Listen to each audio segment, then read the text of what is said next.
Vamos a hablar de estas palabras de nuestro Señor Jesucristo. Vamos a meditar en estas palabras. Le he puesto por título, como ustedes han visto en el grupo que se compartió, le he puesto por título a la predicación: el Señor Jesucristo enseña a meditar en lo que implica seguirlo. El Señor Jesucristo enseña a que meditemos en lo que implica seguirlo. Tremendas palabras de nuestro Señor. O también podríamos haberle puesto el nombre a él: calculando los gastos de ser cristiano. Calculando los gastos. Hermanos, y para ello vamos a ir a la palabra del Señor, al libro de Lucas, al Evangelio según Lucas, capítulo 14, versículos 25 en adelante. Lucas 14, versículo 25 en adelante. Yo demando, por favor, su atención al respecto de lo que vamos a tratar ahora. Y dice la palabra del Señor: grandes multitudes iban con él, y volviéndose les dijo: si alguno viene a mí y no aborrece a su padre y madre y mujer e hijos y hermanos y hermanas y aún también su propia vida, no puede ser mi discípulo. Y el que no lleva su cruz y viene en pos de mí, no puede ser mi discípulo. A lo largo de la predicación, hermanos, vamos a ir a los siguientes versículos. Vamos a ir de poco en poco. Vamos a meditar en cada uno de estas preciosas palabras del Señor.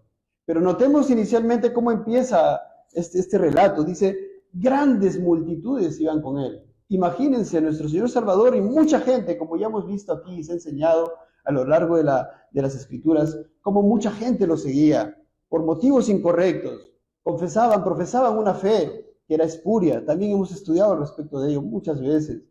Y aquí vemos que la palabra inspirada por Dios dice: grandes multitudes iban con él. Imagínense, mucha gente, muchísima gente, para ver los milagros, para verlas, lo escuchaban predicar, se maravillaban. Imagínense al precioso Salvador predicando la palabra, predicando su palabra que él inspiró. Wow, hermanos, qué precioso Señor. Mucha gente iba con él, pero nuestro Señor, miren lo que dice: y volviéndose, se voltea y les dijo: si alguno viene a mí, tantos vienen detrás de mí, si alguno viene a mí y no aborrece a su padre y madre y mujer e hijos y hermanos y hermanas y aún también su propia vida, no puede ser mi discípulo. ¿Qué significan estas palabras, hermanos? Tremendas palabras de nuestro Salvador. ¿Qué significa ser un verdadero cristiano?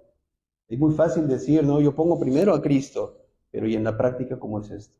Yo amo a Cristo con toda mi fuerza, sí. ¿Lo pones en práctica verdaderamente? ¿Por encima de ti mismo? ¿Por encima de tu familia? Eso vamos a meditar ahora.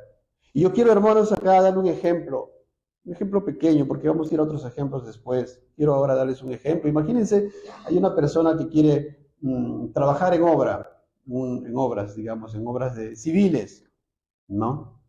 Y bueno, le dicen: bueno, para que ingreses no te vamos a pedir nada, ningún requisito, ingresas, es gratis, vas a ingresar, muy bien. Pero ojo, tienes que trabajar aquí de 8 de la mañana a 5 de la tarde, cavar en el cerro, en rocas, en tierra, pico, lanza, bajo el sol, bajo el frío, sudarás, te cansarás, va a ser mucho esfuerzo para ti. Entonces, hermanos, ¿qué tiene que hacer aquella persona que está pensando trabajar en aquella labor? Va a meditar, ¿verdad? Va a meditar en lo que le va a costar. Ahora tiene que levantarse, va a trabajar en el cerro, entonces tiene que levantarse a las 6, 5:30 de la mañana. Y terminará su labor a las 5 de la tarde y tendrá que llegar a su casa a las 7 y 8 de la noche. Entonces, ¿qué hace? Medita, ¿no? Piensa si va a poder hacer ese trabajo. Y nuestro Señor, imagínense, mucha gente le seguía. Nuestro Señor se voltea y les dice: a ustedes les sigue. Si alguno quiere venir a mí, si alguno quiere ser cristiano verdadero, tiene que estar dispuesto a poner en segundo lugar a su padre, a su madre, a su mujer, e hijos, y hermanos y hermanas, y aún su propia vida. Si no, no puede ser mi discípulo.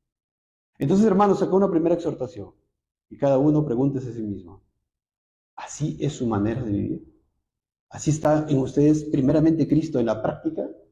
¿Realmente? ¿Por encima de todo y por encima de usted mismo?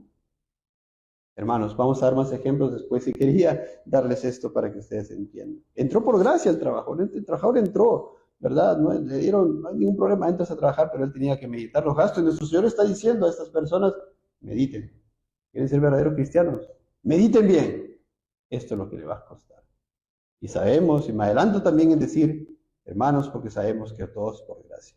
Porque si nosotros los cristianos estamos avanzando, a pesar de ser vituperados por causa de Cristo, a pesar de ser aborrecidos, a pesar de las tristezas, estamos en gozo y tenemos a Cristo. Y el Señor nos ayuda. Entonces, hermanos, lo primero, me adelanté un poco a la prédica, pero lo primero, hermanos, quiero precisar que la salvación es únicamente solo por gracia. Siempre se predica eso, no quiero que ustedes se confundan, por favor. Lo primero es decir que la salvación es por gracia. Sí o sí, de principio a fin. El Señor es quien se salva, quien regenera, quien da el don de la fe, el arrepentimiento y quien nos hace perseverar por medio de su Santo Espíritu. La palabra de Dios es amplia. Dice en Gálatas 3:10, por ejemplo, los que dependen de las obras de la ley están bajo maldición.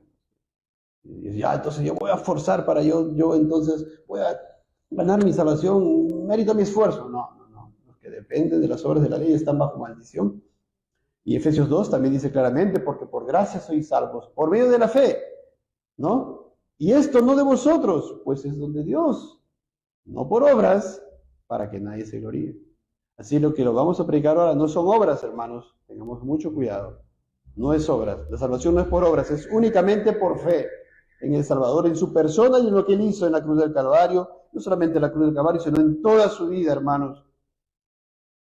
Ya Romanos 11:6 también dice, y si por gracia, ya no es por obra. De otra manera, la gracia ya no es gracia. Y si por obras, ya no es gracia. De otra manera, la obra ya no es obra. En otras palabras, o es obras o es gracia.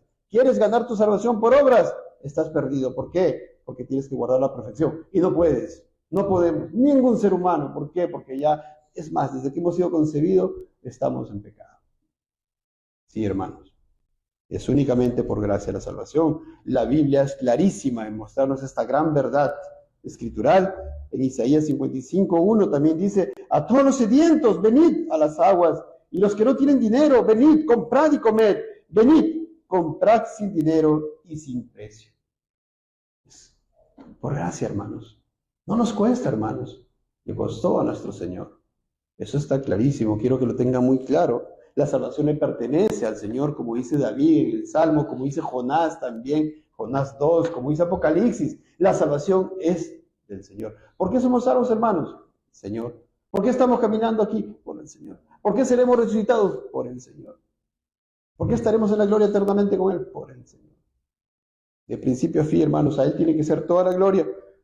Ahora, hermanos, habiendo precisado estas cosas, vamos al segundo punto. Y les voy a dar unos cuantos ejemplos más para poder comprender mejor lo que estamos diciendo respecto a lo que significa calcular los gastos de ser un verdadero cristiano. Entonces, hermanos, ahí en el versículo 25, ¿no? Antes de dar estos ejemplos, dice, grandes multitudes iban con él y volviéndose les dijo, si alguno viene a mí y no aborrece a su padre y madre, y mujer e hijos y hermanos y hermanas, y aún también su propia vida, no puede ser mi discípulo. Ahora la pregunta es, ¿el Señor está desanimando? El Señor está desanimando, no está advirtiendo lo que verdaderamente implica seguirlo a Él. Y en esta predicación yo no quiero desanimarlos, pero sí quiero, hermanos, que no se engañen. Amigos, yo quiero que no se engañen porque la gente se engaña. Hay muchas personas que profesan una verdadera religión, pero no están en el verdadero camino. No han sido regenerados, por tanto no aman a Cristo y su verdad. Y les resultan las cosas gravosas porque tarde o temprano se va a evidenciar. Hermanos, entonces dice nuestro Señor, dice, si alguno viene a mí y no aborrece a su padre, pero la pregunta es, hermanos, ¿acaso el Señor está enseñando a que odiemos a nuestros parientes, a que aborrezcamos a nuestros parientes? ¿Acaso nuestro Señor, y la palabra no se equivoca, no se contradice, acaso no dice la misma palabra del Señor, hermanos, de que nosotros tenemos que amar a incluso a nuestros enemigos? Entonces, ¿qué quiere decir nuestro Señor con que alguno no aborrece a su padre y a su madre? Pues hermanos, eso es lo que queremos precisar. Quiero yo citar acá dos frases, uno del erudito William Hendrickson, para que si hasta el momento de repente a alguien no le está resultando tan claro, ¿no? O de repente se está confundiendo, vean, miren, dice William Hendrickson, habla de el costo del discipulado. Costo del discipulado. En palabras del pastor Charles Spurgeon dice, la verdadera religión es costosa, costosa. Hermano, le voy a dar otro ejemplo más. Una persona muy pobre que mendiga en la calle, muy pobre, extremadamente pobre. Resulta que el Señor lo salva. Vamos, hablemos de un ciego de los evangelios y el Señor lo salva. Lo salvó por gracia, claro que sí. ¿Le costó al ciego? No le costó, pero ahora le va a costar. ¿Qué le va a costar? Ahora tiene que trabajar. ¿Va a poder sentarse y seguir mendigando? Ya no, porque ahora ya tiene ojos. La gente no le va a dar limosnas. Va a costarle, va a tener que trabajar, ahora va a tener que esforzarse. Ahora va a tener que ver todos los males que existen en la sociedad y le va a doler. Y ahora tiene que buscar una casa para vivir y tiene que pagar por esa casa y le va a costar. Tiene que comprar ahora ropa, ¿verdad? Y pagar los servicios, agua, luz y los demás servicios, ¿verdad, hermanos? ¿Me entienden? De igual manera, la salvación es así. Es todo por gracia, pero nosotros, por medio del Espíritu Santo, ahora tenemos que hacer, ¿verdad, hermanos? Las buenas obras, las cuales Dios preparó de antemano para que tuviésemos en ellas, dice la palabra. Otro ejemplo, hermanos. Del apóstol Pablo. Filipenses 3, del 5 al 6. Él ciertamente era un hombre fariseo, ¿verdad? Era muy apreciado y estimado por los sacerdotes. ¿Recuerdan ustedes, hermanos, cómo le encomendaron ahí? En Hechos 9 vemos cómo le encomendaban y él daba con permiso a los sacerdotes, iba a buscar cristianos para que lo trajeran presos a Jerusalén. ¿Para qué, hermanos? ¿Para considerarlos? ¿Para agraviarles? Él buscaba, dice la palabra, Saulo respirando aún amenazas y muerte contra los discípulos del Señor, vino al sumo sacerdote y le pidió cartas para la sinagoga de Damasco a fin de que si hallase algunos hombres o mujeres de este camino, los trajese presos a Jerusalén. ¿Ve? Ese era su camino, ese era el camino por el cual andaba. ¿Verdad, hermanos? Pero luego, ¿qué pasa? El Señor se le aparece, el Señor lo salva, el Señor se le revela. ¿Le costó? No le costó, por gracia, por medio de la fe. Pero ahora él tenía que caminar por la puerta estrecha, hermanos, ¿verdad? Entró por la puerta estrecha, ahora tenía que caminar por el camino angosto. Ahora sus amigos ya no le iban a reconocer, los ancianos, los sacerdotes. Y vemos un poco después, en versículo 20, capítulo 9, Pablo predicaba a Cristo en la sinagoga diciendo que ese era el Hijo de Dios. Y todos los que lo oían estaban atónitos y decían, ¿no es este el que asolaba en Jerusalén a los que invocaban este nombre? Y a eso vino acá para llevarlos presos ante los principales sacerdotes. Pero Saulo mucho más se esforzaba y confundía a los judíos que moraban en Damasco, demostrando que Jesús era el Cristo. De ser perseguidor de la iglesia, de perseguidor de Cristo, ahora pasó a ser servidor de Cristo. Y demostraba que ese Jesús a quien él odiaba era el Cristo. Pero inmediatamente, hermanos, vienen las aflicciones y las pruebas. Pasados muchos días, los judíos resolvieron en consejo matarle. ¿Le costó?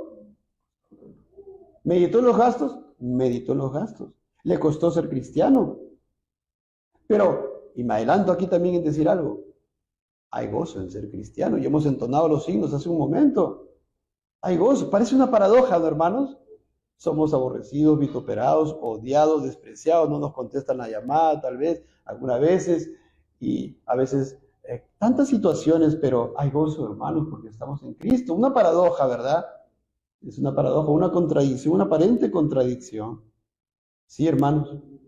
Pero regresamos, estamos viendo al punto, el gasto, el costo de ser un verdadero cristiano. Sí, hermanos, y por eso vemos al apóstol Pablo escribiendo en 2 Corintios 4, dice que estamos atribulados en todo, mas no angustiados, en apuros, mas no desesperados, perseguidos, mas no desamparados, derribados, pero no destruidos, llevando en el cuerpo siempre por todas partes la muerte de Jesús. ¿Sí, hermanos? Es el hombre que escribió diciendo que estemos gozosos en todos, ¿verdad, hermano? Sí. Y hay muchísimos pasajes más, hermanos. Y luego en Filipenses 3:8 él dice, ciertamente aún estimo todas las cosas como pérdida por la excelencia del conocimiento de Cristo Jesús, mi Señor, por amor del cual lo he perdido todo y lo tengo por basura para ganar a Cristo.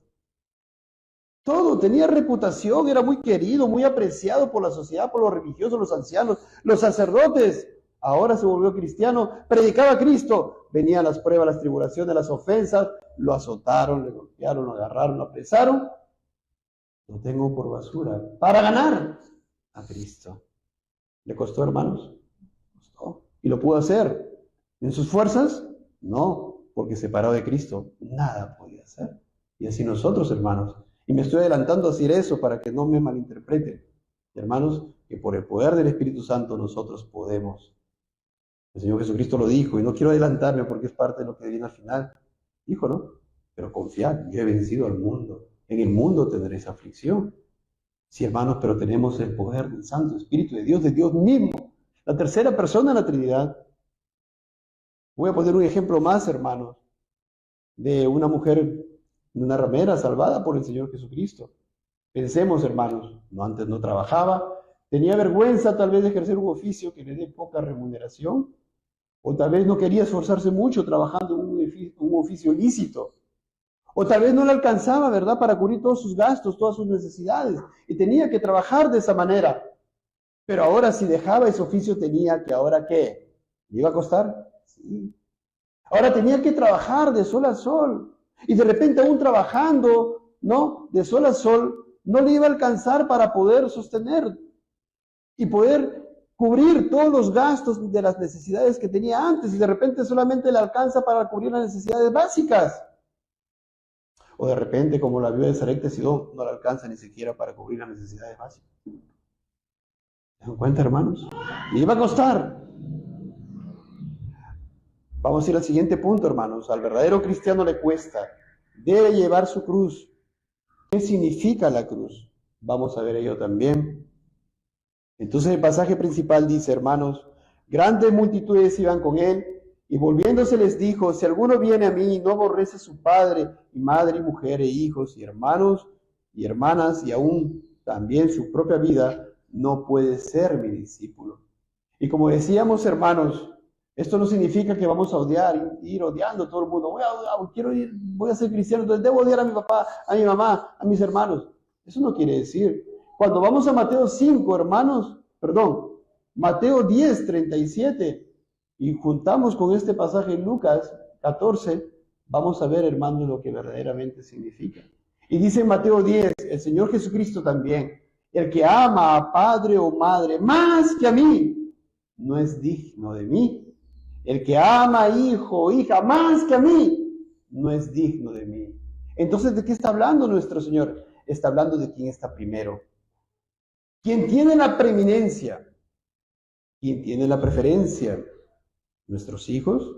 ¿Nuestro esposo? ¿Nuestra esposa? ¿Nuestro trabajo? ¿La universidad? ¿El instituto? ¿Mi trabajo? ¿Mi casa? ¿Qué es lo que tiene la preeminencia en nuestra vida? Ahí está.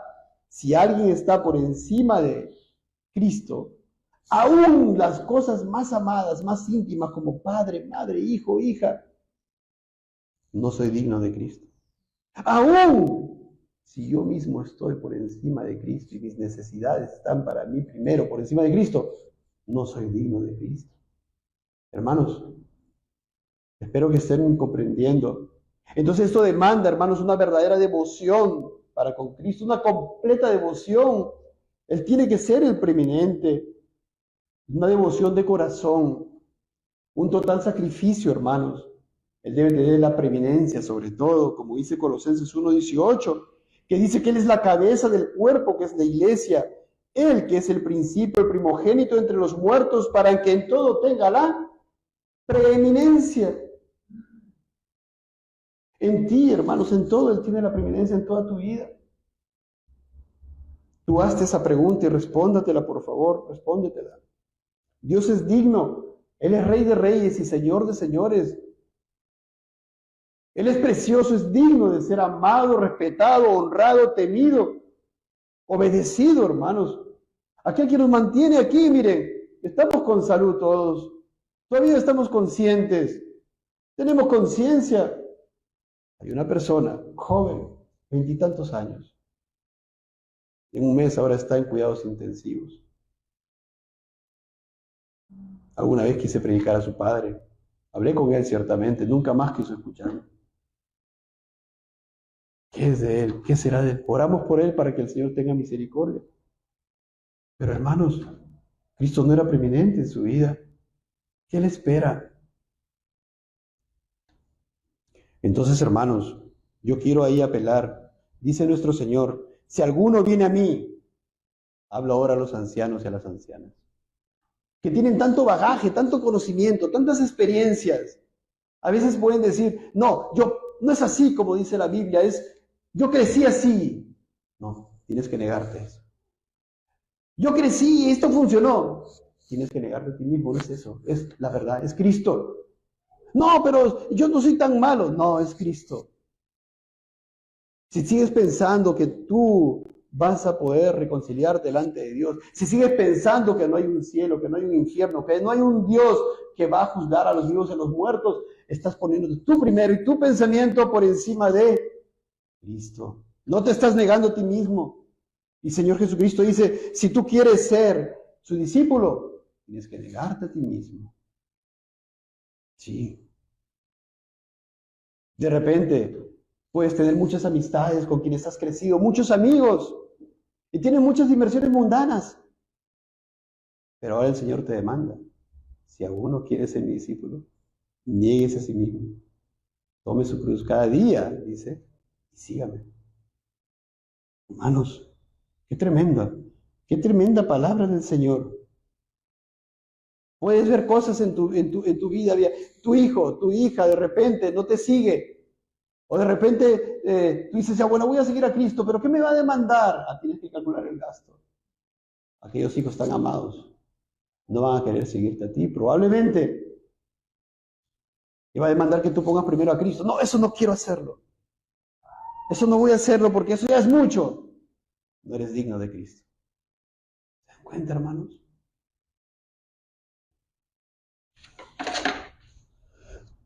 Los padres, ¿están dispuestos ustedes? Imagínense un padre que tiene una carga familiar, hijos, casa, pero trabaja en un lugar donde tiene que, es corrupto, en donde sus jefes le obligan a mentir o a ser corrupto, a hacer tratos ilícitos con el Estado. ¿Qué tiene que hacer ese padre? Tiene que mirar los gastos. ¿Cuáles son los gastos? Seguir a Cristo implica ahora vivir una vida en santidad. Entonces, ¿qué? De repente pierdo el trabajo.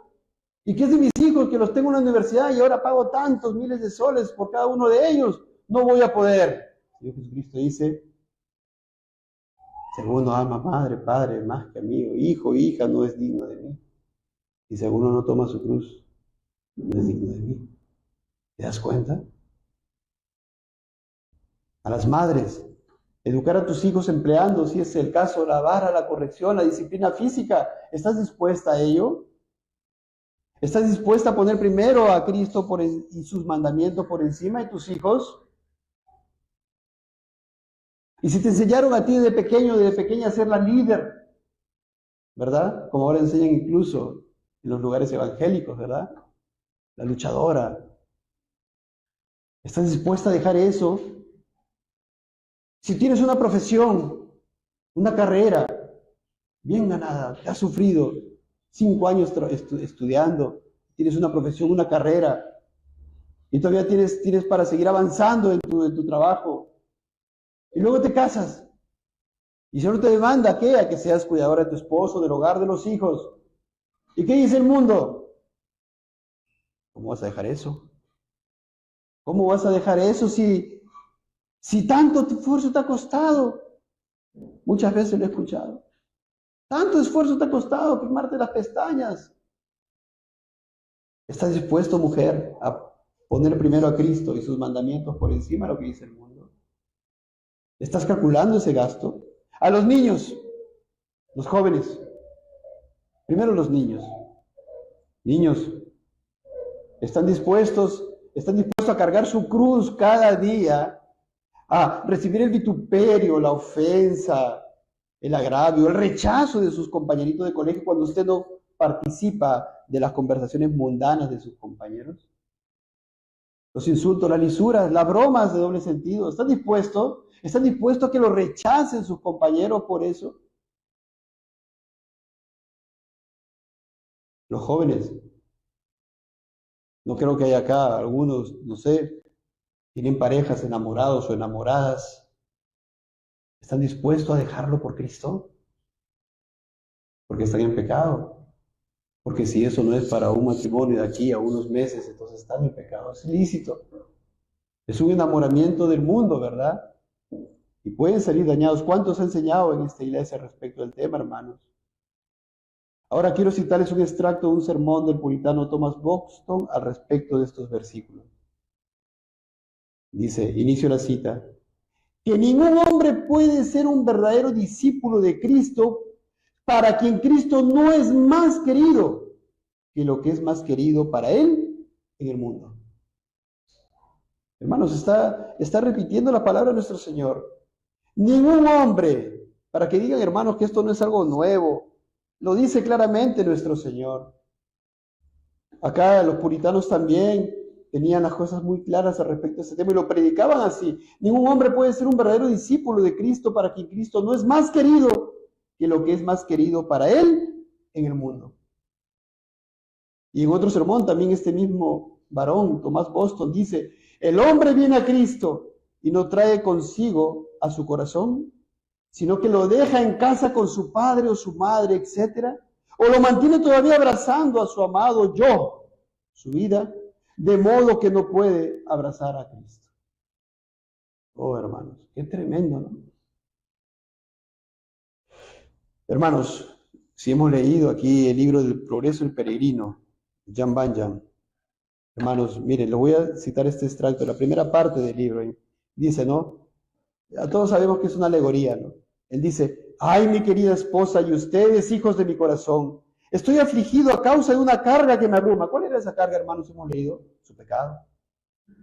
Entonces él le confiesa a su esposa y a sus hijos, de mi corazón, dice, estoy afligido por esta carga. Además sé de buena fe que esta nuestra ciudad será quemada con fuego del cielo. Todos moriremos en ella si no hallamos algún modo de escapar que todavía no percibo. Su familia quedó atónita, no porque creyeran lo que les decía, sino porque pensaban que tenía un ataque de angustia. Avanzaba la noche y esperaban que dormir le apaciguara el cerebro, por lo que se apuraron en acostarlo. Pero la noche era tan angustiosa como el día, y en lugar de dormir, la pasó llorando y gimiendo. Cuando comenzó le preguntaron cómo se sentía y les contestó, me siento peor. Y empezó a hablarles nuevamente, pero ellos comenzaron a endurecerse. Les pareció que tratándolo con dureza y mal humor lo harían reaccionar. A veces se burlaban, a veces lo regañaban y a veces no le hacían caso. Más adelante dice, una vez mientras estaba en el campo, leyendo su libro y muy angustiado lanzó un grito como lo había hecho antes diciendo, ¿qué haré para ser salvo? Vi también que miraba para un lado y para el otro como para echarse a correr, pero sin saber qué rumbo tomar. Se quedó donde estaba. Entonces vi acercarse a él un hombre llamado Evangelista que le preguntó, ¿por qué lloras? Contestó, Señor, veo por el libro que tengo en mi mano. ¿Cuál era el libro que tenía en su mano? La Biblia. Que estoy condenado a morir y que después seré juzgado. Hebreo 9:27. No quiero lo primero y no estoy preparado para lo segundo. El evangelista le pregunta, ¿por qué no quieres morir en vista de que te persiguen tantos males? El hombre contestó, porque temo que la carga que llevo sobre mis hombros me hunde más en el sepulcro, el pecado. Si tal es tu estado, respondió el evangelista, ¿por qué te quedas parado sin hacer nada? ¿Por qué no sé a dónde ir? Contestó él. Entonces el evangelista, señalando un llano muy espacioso, le dijo, ¿ves a lo lejos aquella puerta angosta? ¿No ves a lo lejos el resplandor de una luz? ¿Quién es la puerta angosta? ¿Quién es el resplandor de la luz? ¿Quién es aquel que le está mostrando el evangelista? ¿A Cristo? Creo que sí, dice. Entonces le dijo el evangelista, no pierdas de vista esa luz. Como hemos entonado, mira a Cristo. Si te sientes solo y abatido, mira a Cristo. Si otros se apartan de la senda, sigue a Cristo. ¿Verdad? Acá le dice, sigue a Cristo, en eso consiste, hermano. Miren, voy a continuar porque quiero llegar a un punto. No pierdas de vista esa luz. Dirígete derecho hacia ella y verás la puerta que cuando llamas abrirá y se te dirá lo que debes hacer. y vi en mi sueño que el hombre echó a correr, pero no se había alejado mucho cuando su esposa y sus hijos al verlo empezaron a dar voces rogándole que volviese. Y miren el versículo que cita John Banja, Lucas 14:26, que estamos meditando. Pero el hombre se tapó los oídos y siguió corriendo, exclamando, vida, vida, vida eterna. Sin volver la vista, siguió corriendo hacia el centro de la llanura. Fin de la cita. ¿Entendieron, hermano, por qué cito esto? ¿Qué está diciendo? ¿Qué nos está enseñando? ¿Que tenemos que dejar y abandonar a la esposa, al esposo, a los hijos y ser desatendidos? No, hermanos. Acá nos está enseñando que primero está Cristo. ¿Estás dispuesto a hacerlo? ¿Estás dispuesto a hacerlo y poner primero a Cristo por encima de tu familia? Imagínate que tú vives en una casa en la cual tú eres el jefe de la casa y ahí están tus hijos, adultos, universitarios, ¿no? Ya tú los mantienes, están estudiando, se están preparando. El Señor te convierte. ¿Cuál es el costo? A la iglesia a todos. No, pero el hijo se va a molestar. Él no va a querer. Me va a rechazar. Me va a aborrecer. Yo nomás iré. ¿Qué dice el mandamiento? Tú y tu casa. Éxodo 28. ¿Verdad? ¿Lo digo yo, hermanos, o lo dice el Señor? Hemos hecho cuántas predicaciones al respecto, hermanos. Es un ejemplo nada más. Y aquel que tiene un hijo, por ejemplo, que, no sé, traía a la casa a sus amigos del trabajo para hacer fiestas y cerveza y licor y tanta cosa y bailes y ahí la fornicación entre los jóvenes, besándose y todo lo demás. Así está adecuado el mundo, así está habituado el mundo. Ahora el hombre viene, el jefe del hogar viene a la salvación. ¿Qué tiene que hacer? ¿Estás dispuesto a ser el padre y decir, hijo, hija, esto no es así? Porque el Señor lo demanda. ¿Qué le puede costar? Que el hijo diga, me voy de la casa, papá. Te has vuelto loco. Eso está bien para ti, para mí no. ¿Qué tendrá que decir el padre? Mientras vivas en esta casa, hijo, se va a respetar lo que yo digo, porque el Señor es la voluntad del Señor. Estas cosas, yo no puedo permitir el pecado en esta casa. O dirá lo siguiente, bueno, hijo, pues ya. Eso, ya, bueno, es tu vida, ya, es tu vida. Entonces, bueno, sigue aquí haciendo estas cosas, sí, es tu vida. Yo nomás me voy a la iglesia, yo solo, escondido ahí. ¿Eso es, hermano, poner primero a Cristo? No. Repitamos lo que dice el Señor. Grandes multitudes iban con él. Volviéndose les dijo, si alguno viene a mí, es palabra del Señor, hermanos, y no aborrece a su padre y madre y mujer e hijos y hermanos y hermanas, es decir, lo más íntimo, y aún también su propia vida, no puede ser mi discípulo, hermano. Si alguno aquí profesa ser creyente y no cumple esta condición, yo le ruego, miren lo que el Señor dice, esta exhortación tan fuerte. Y el que no lleva su cruz y viene en pos de mí, no puede ser mi discípulo. ¿Estás dispuesto a aceptar el oprobio por seguir a Cristo y sus mandamientos? El rechazo de lo más íntimo de tu familia, de tus hijos, de tus hijas, de tu padre, de tu madre, de tus amigos, con quienes creciste y tanto los quieres. Pero ahora por causa de Cristo, ahora no quieren estar contigo. ¿Estás dispuesto a esto, hermano? La pérdida por causa de guardar su palabra, poniendo primero a Cristo, haciéndolo preeminente. Lucas 9:23, unos versículos anteriores dice, y decía a todos, unos capítulos, si alguno quiere venir en pos de mí, niéguese a sí mismo, tome su cruz cada día. Lo que no dice Lucas 16, Lucas 14. ¿Cuándo es esto, hermano? Cada día. Y sígame. Es decir, hermanos, ¿cuándo? Día a día, día a día, día a día. ¿Hasta cuándo? Hasta que partamos, hasta que nos lleve.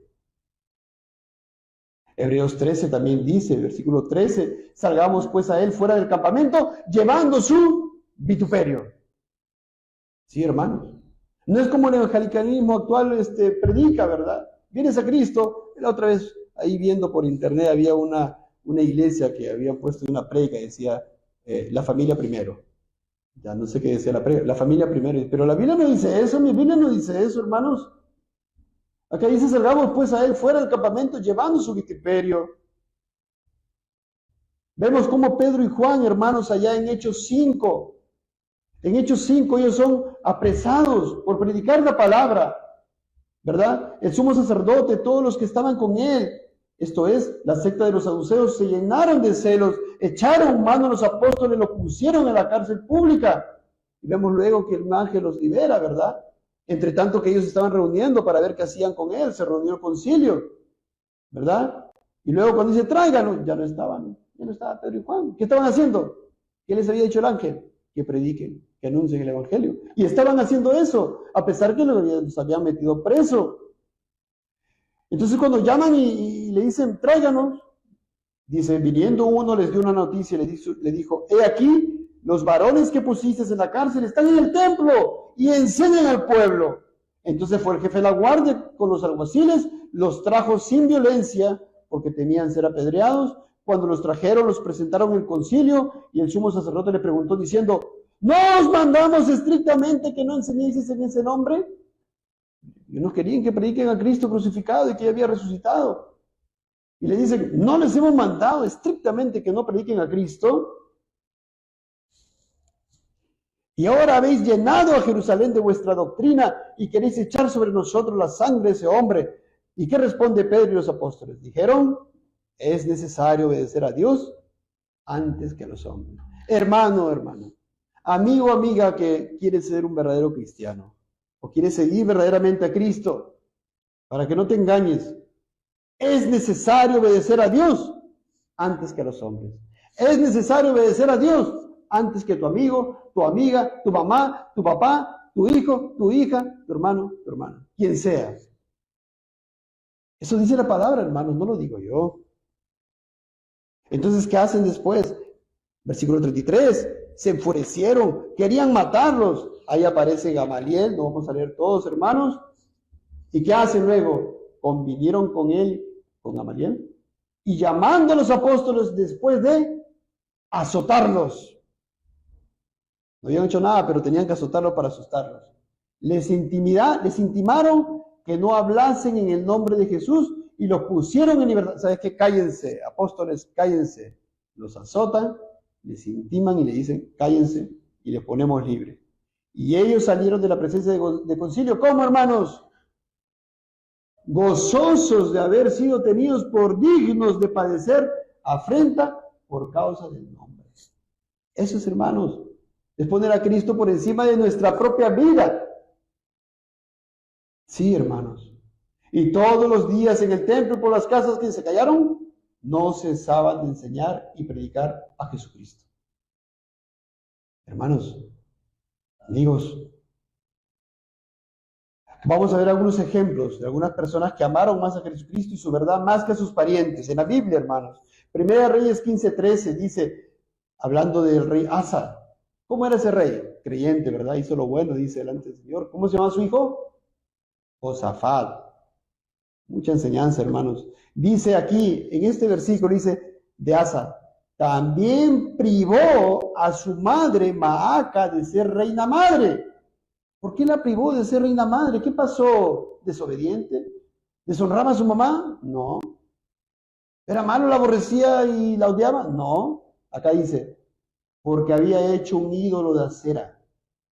Además deshizo Asa el ídolo de su madre y lo quemó junto al torrente de Cedrón. ¿A quién puso primero el rey Asa? ¿A su mamá? Muy querida, muy amada, pero ¿cómo tenía que ser su amor para con ella? Hemos aprendido, hermanos, 1 Corintios 13, el amor se goza de la justicia y de la verdad. ¿Y dónde está la verdad? Aquí. Y la mamá estaba idolatrando. ¿Qué hizo Asa?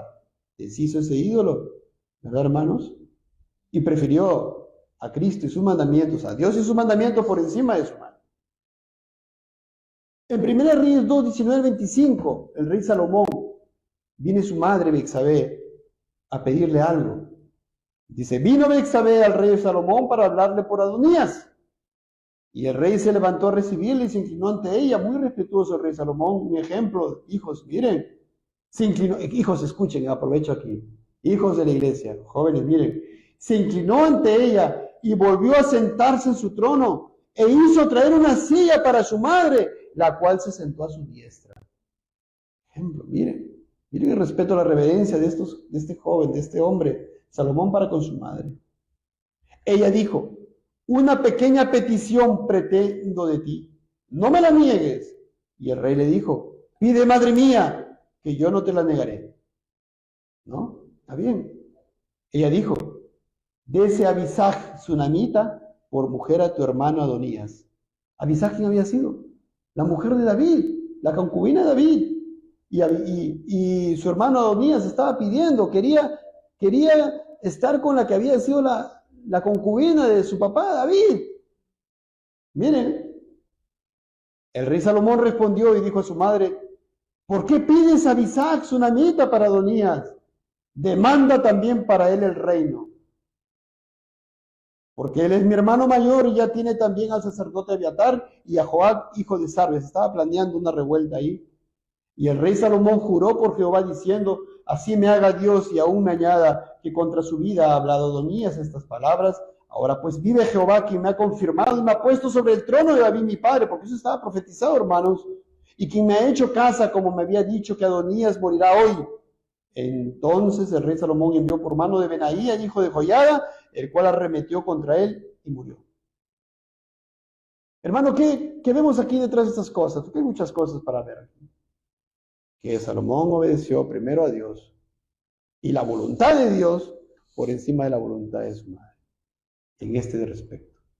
Hermanos, en el Nuevo Testamento, un pasaje para que ustedes puedan ver esto.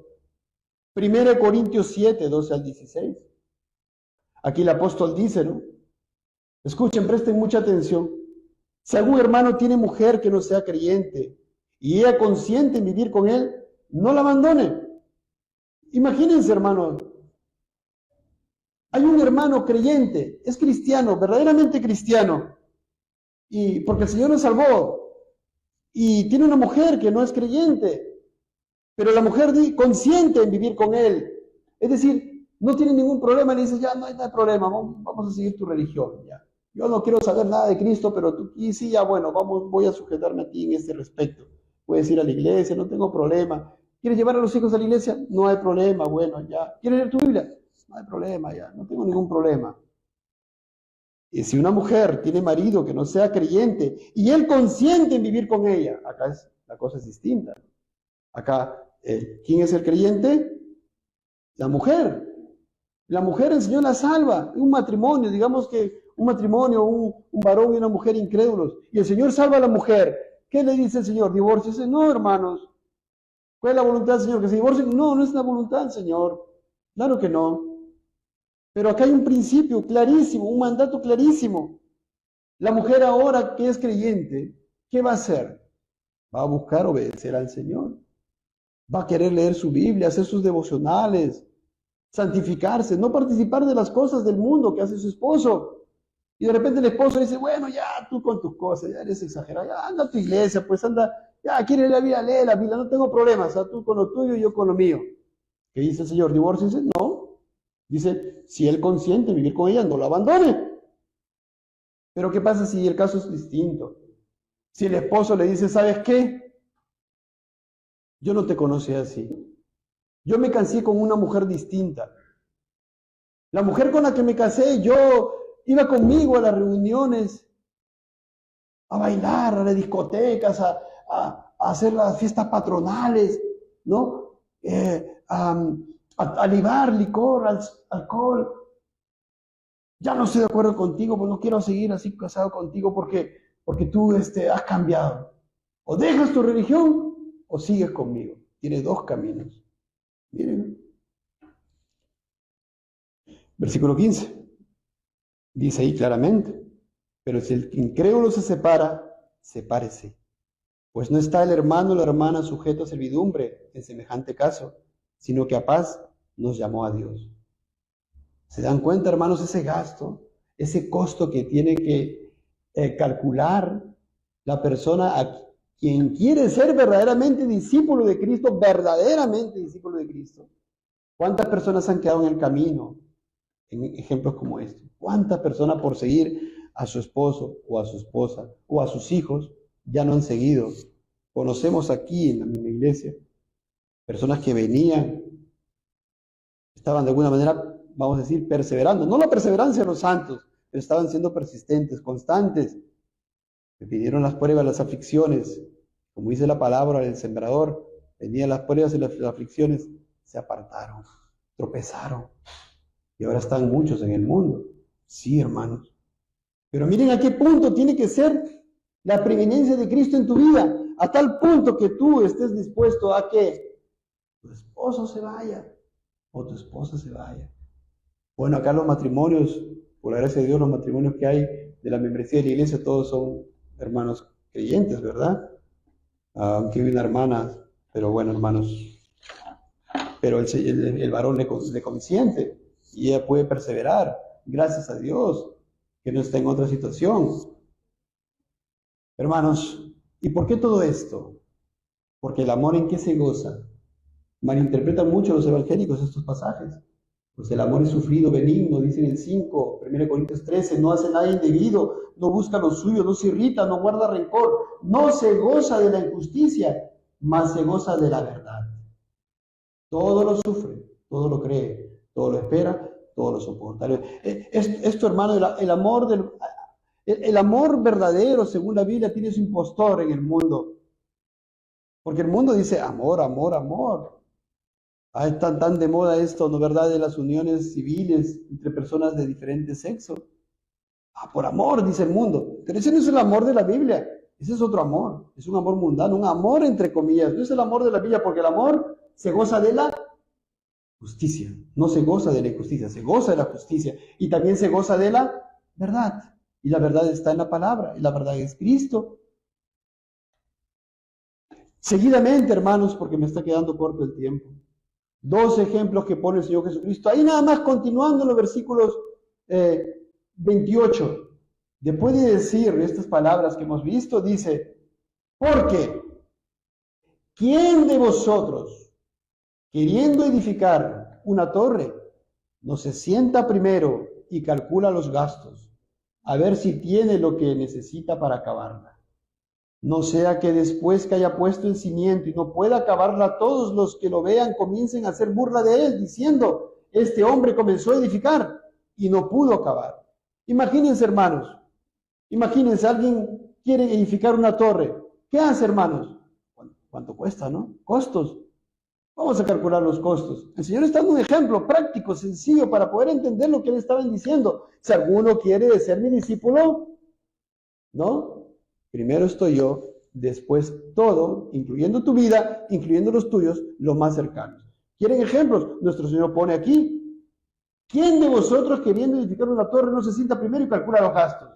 ¿Los gastos de qué? Comprar el terreno, no sé, contratar a arquitectos, ingenieros civiles, sanitarios, electricistas, ¿verdad? A ver, ¿cuánto va a costar los materiales, la mano de obra? ¿Cuánto va a demorar? Estoy calculando, a ver, ¿podré o no podré? Bueno, sale más de lo que yo tengo, no voy a poder, así que mejor busco hacer otra cosa más pequeña, o mejor lo postergo para más adelante, ¿verdad? Es así, es lógico. Por eso el Señor dice, ¿quién de vosotros, queriendo edificar una torre, no se sienta primero y calcula los gastos, a ver si tiene lo que necesita para acabarla? No sea que después que haya puesto el cimiento y no pueda acabarla, todos los que lo vean comiencen a hacer burla de él. Así el Señor está diciendo, ¿quieres ser un verdadero discípulo de Cristo? Calcula los gastos. ¿Qué te cuesta? Te puede costar la familia, te puede costar tu trabajo, te puede costar tu prosperidad que tienes hasta el momento siendo incrédulo. Te puede costar tus amigos, tus amistades, tu vida misma. Calcula esos gastos. ¿Quieres seguirme? Eso te va a costar. Así como este ejemplo que le está poniendo. ¿Verdad? ¿Está claro, hermanos? Este hombre dice, no sea que después que haya puesto el cimiento y no pueda acabarla, todos los que vean comiencen a hacer burla de él. Es decir, hay una persona que dice, yo voy a ser cristiano. Como vemos en el mundo, le predican un falso evangelio, dice, toma su decisión, ya yo soy cristiano, pero después no está viviendo conforme a la palabra, y después hay varias demandas de la palabra, y después, como nunca ha sido creyente de verdad, entonces le resulta engorroso, gravoso, y se va al mundo, y no pudo acabarlo, porque nunca empezó en el camino, nunca entró por la puerta estrecha. El Señor está diciendo eso. Y luego dice, aquel que hace la torre, dice, todos los que lo vean comiencen a hacer burla de él. ¿Qué le dirán? Empezaste, mira, solamente hiciste el cimiento. Igual pasa en el mundo. ¿Qué es el mundano? ¿Qué es el incrédulo? Mira al profesante y dice, tú eres cristiano. ¿Para qué ser cristiano? Mejor sigo yo. ¿En el mundo? Se burlan de los profesantes cristianos que toman cerveza, toman licor, que andan tirándose al piso y tanta cosa, hermanos. Para eso ser cristiano, dicen.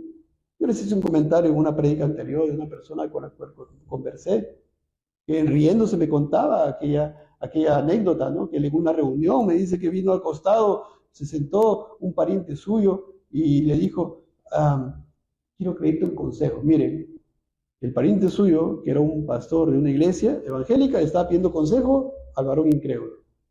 ¿Y qué le estaba diciendo? Lo que pasa que embarazaba una dama, casado, embarazaba una dama, pidiéndole consejo. ¿Y cómo me contaba el amigo a mí? Riéndose. Eso es, hermanos, eso es lo que nuestro Señor está diciendo. No sea que después que haya puesto el cimiento no pueda acabarla. Todos los que lo vean comiencen a hacer burla de él, diciendo, este hombre comenzó a edificar y no pudo acabar. Había un niño, un rey, el rey Joás. Sí, el rey Joás. Dice la Biblia en 2 Crónica 24, de 7 años era Joás cuando comenzó a reinar.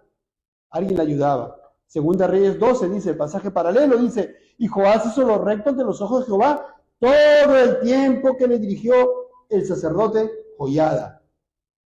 Imagínense ese rey. Niños, escuchen. Jóvenes, escuchen. Este rey estaba reinando, ¿verdad? Pero había alguien que le ayudaba, le guiaba, le aconsejaba, el sacerdote Joiada. Pero luego dice en Crónicas 24:17 en adelante, muerto Joiada vinieron los príncipes de Judá y ofrecieron obediencia al rey, y el rey los oyó. Y desampararon la casa de Jehová, el Dios de sus padres, y sirvieron a los símbolos de acera y a las imágenes esculpidas. No había calculado los costos este niño, este jovencito. ¿Se dan cuenta del ejemplo tan diciente? Ahí está un ejemplo de alguien que no calculó los costos. Joás, tan pequeño, tan niño, tan joven. Joven, niño que estás escuchando, señorita, en un verdadero cristiano. Estamos hablando aquí lo que nuestro Señor está hablando respecto a un verdadero cristiano. Entonces, este hombre se quedó corto. Joás se quedó corto. Después se va a la impiedad, a la idolatría. Sirvieron a los símbolos de acera y a las imágenes esculpidas. Y más adelante se levanta un sacerdote, el hijo de Joiada. ¿Y qué hace Joás? Lo manda a apedrear al sacerdote que venía a traer la palabra de Dios. Para resumir, hermanos, hay otro hombre, la palabra de Dios nos enseña a otro hombre, Demas, que no calculó los gastos, hermanos, de ser un verdadero cristiano. El apóstol Pablo, allá en Colosenses y Filemón, lo cita. Cuando le escribe a la iglesia de Colosas, lo cita, dice, os saluda Lucas, el médico amado, y Demas. Imagínense, hermanos, miren, hagan una idea, ¿no? Está escribiendo Pablo y está o encargando que escriban y dice, os saluda Lucas, el médico amado, y Demas. O sea que Demas es parte de su colaborador. Sí, en Filemón también lo cita, dice, Marcos, Aristarco, Demas y Lucas, mis colaboradores. O sea, supuestamente había entrado por la puerta estrecha. Pero las demandas de la palabra se dan vez tras vez. Y en el tiempo se ve lo que pasa con Demas. Y 2 Timoteo 4:10, Pablo dice, porque Demas me ha desamparado, amando este mundo, y se ha ido a Tesalónica. ¿Qué pasó, hermanos? Podemos hacer una prédica de estos 3 versículos nada más. ¿Qué pasó? Las demandas del Evangelio, la demanda de Dios. Vez tras vez hasta que él habrá dicho, no, esto no es mucho, mucho. Dura es esta palabra. ¿Quién la puede oír? Y acá además, el mundo, mis parientes, no sé, no precisa. Mis amigos, mi esposa, no, ya, mucho, demasiado. Me voy, ¿a dónde? Al mundo. ¿Dónde está Demas? Perdido, hermanos, en el infierno. Vemos también a Judas, ¿verdad? Lo mismo. ¿Cuánto tiempo con el Señor Jesucristo? Escuchando la palabra, yendo a evangelizar, predicaba a Judas. Y luego que vemos a Judas, ¿qué hace? Entrega al Señor Jesucristo. El hijo de perdición era Judas. ¿Y luego qué hace? Dice, se ahorcó y se perdió eternamente. Así, hermanos.